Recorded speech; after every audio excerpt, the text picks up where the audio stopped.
팀원과 위메프의 대규모 미정산 사태에 윗선으로 지목된 구영배 큐텐그룹 대표와 팀F 대표들의 구속 여부가 이르면 오늘 결정됩니다.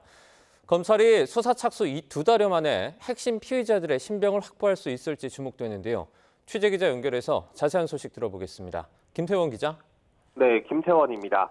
구영배 대표와 경영진들에 대한 구속 전 피의자 신문은 거의 마무리되는 단계라고요. 네, 팀F 사태의 최종 책임자로 지목된 구영배 큐텐 대표와 류하연 위메프 대표는 예정된 구속 전 피의자 신문을 마쳤고요. 류광진 팀원 대표에 대한 구속 심사는 오전 11시 반쯤부터 시작됐는데 머지않아 종료될 것으로 보입니다. 심사를 받기 위해 가장 먼저 법원에 출석한 구 대표는 피해자들과 국민에게 사죄드린다면서도 1조 5천억 원대 사기 혐의 등에 대해선 부인한다는 입장을 밝혔는데요. 직접 들어보시겠습니다.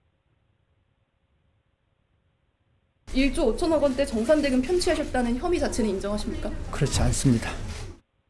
이어서 법원에 도착한 류하연 위메프 대표는 자신에게도 책임이 일부 있다고 인정하면서도 흑자 전환을 위해 내린 경영상 판단이었다는 점을 법정에서 해명하겠다고 설명했습니다. 이 부분도 직접 들어보시죠. 좋은 회사 만들고 싶어서 복귀한 거고요.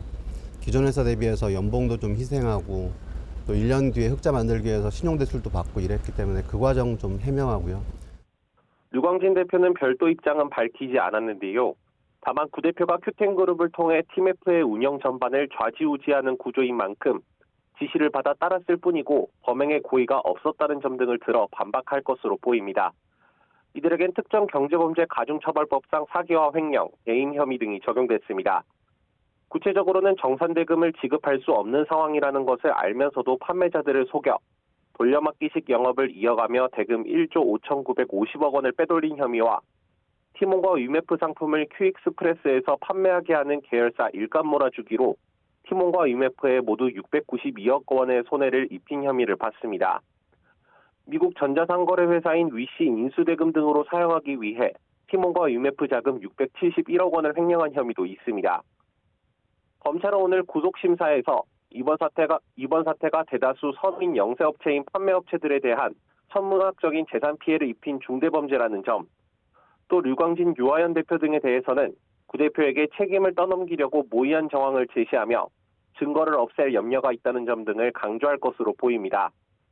이들의 구속 여부는 이르면 오늘 오후 늦게 결정될 것으로 보이는데요.